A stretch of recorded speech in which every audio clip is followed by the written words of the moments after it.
नमस्ते, म प्रतिभा। यहाँहरुलाई यस YouTube channel मेरो अनलाइन टिप्समा हार्दिक स्वागत गर्दछु। आज मैले यहाँहरुमा टमाटोको अचार रेसिपी लिएर आएको छु। यो अचार चाहिँ 1.5 महिना राखेर स्टोर गरेर खान मिल्ने अचार चाहिँ मैले यहाँहरुमा आज बनाएर देखाउन लागिरहेको छु। अचार बनाउनको लागि चाहिँ मैले हिट अन गरेर प्यान बसालिसकेको छु। यसमा म थोरै तेल राख्छु।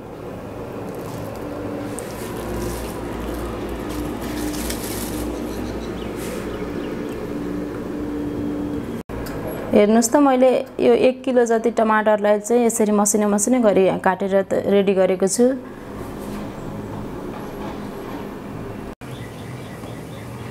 तेल तातो भइसकेको छ। अब म यसमा यो टमाटर राख्छु।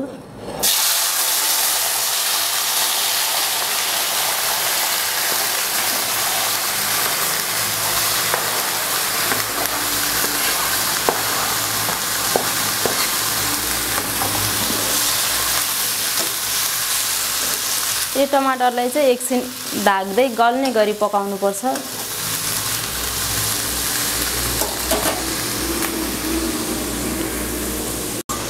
अब म यसलाई एकछिन ढाकेर पकाउँछु।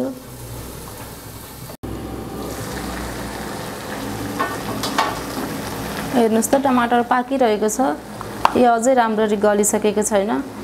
यसमा म थोरै बेसार र नुन राख्छु अनि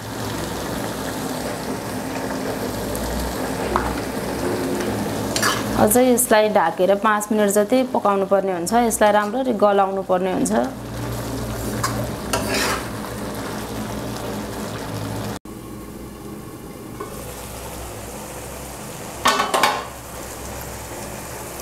हेर्नुस् त टमाटर अब राम्ररी गलिसकेको छ। अब म यसको हिट अफ गर्छु र यसलाई एकछिन सेलाउनलाई छोड्नु पर्छ। यो एकछिन सेलाइसकेपछि यसलाई ग्राइन्डरमा हालेर पिसेर पेस्ट बनाउनु पर्छ। यो टमाटर हल्का सेलाइसकेको छ। अब म यसलाई ग्राइन्डरमा पिस्छु।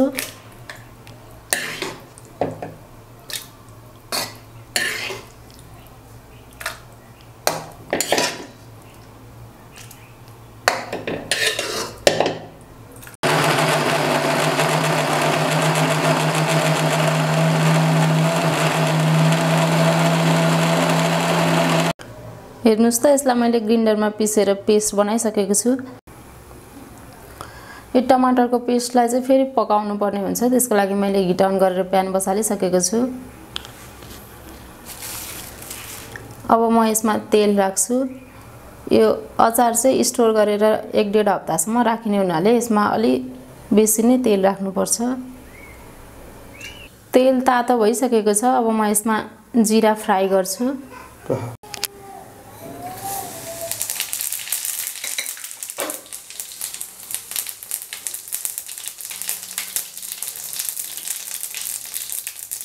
जिरालाई चाहिँ कालो कालो हुने गरी फ्राई गर्नुपर्छ।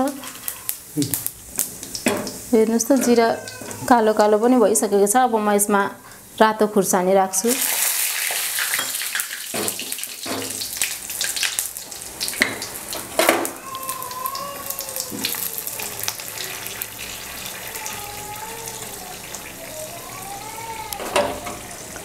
खुर्सानी पनि अब फ्राई भइसकेको छ।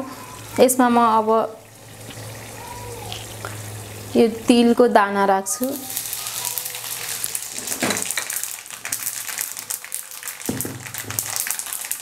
तिलको दाना फ्राई भइसकेपछि अब यसमा अघि पेस्ट बनाएको यो टमाटर राखिदिनु।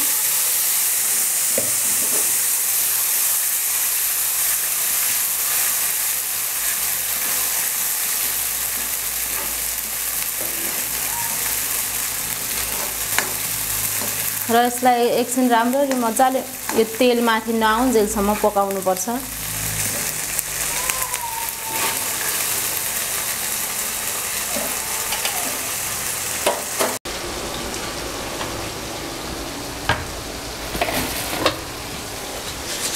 यो पुरै टमाटर नै टमाटरको अचार भएको हुनाले टमाटर अलि अमिलो हुन्छ। त्यसकारणले मैले यसमा 1 चम्चा चिनी पनि राख्छु। यहाँहरुलाई अमिलो नै मन पर्छ भने चिनी नराख्न पनि सक्नुहुन्छ।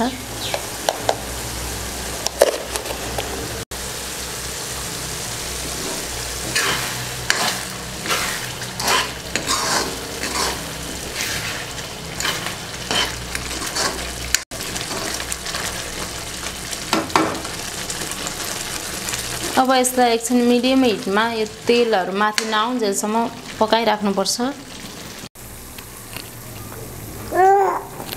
हेर्नुस् त यो अचार रेडी भइसकेको छ। अब यसको मैले हिट अफ पनि गर्दै सकेको छु। यसलाई चाहिँ राम्रोसँग सेलाएर चिसो बनाएर एउटा एयर टाइट बट्टामा हालेर राख्न सक्नुहुन्छ। यसरी राखेको अचार चाहिँ 2-3 हप्तासम्म खान सकिन्छ। फ्रिजमा राखेर चाहिँ 1-1.5 महिनासम्म पनि खान सक्नुहुन्छ। यहाँहरुलाई यो रेसिपी कस्तो लाग्यो यहाँहरुले यसरी नै बनाएर ट्राई गर्न सक्नुहुन्छ। यो अचार पुरै सेलाएर चिसो भइसकेको छ। अब म यसलाई यसरी बट्टामा राख्छु। मैले यस्तै विभिन्न अचार रेसिपीहरु पहिला पनि बनाएर अपलोड गरेको छु। यहाँहरुले चेक गर्न सक्नुहुन्छ।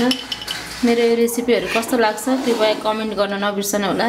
साथै मेरो च्यानललाई सब्स्क्राइब गर्नुभएको छैन भने सब्स्क्राइब गर्न पनि नबिर्सनु होला। यस्तै अन्य रेसिपीहरु लिएर फेरि पनि आउने नै छु। हस्त धन्यवाद।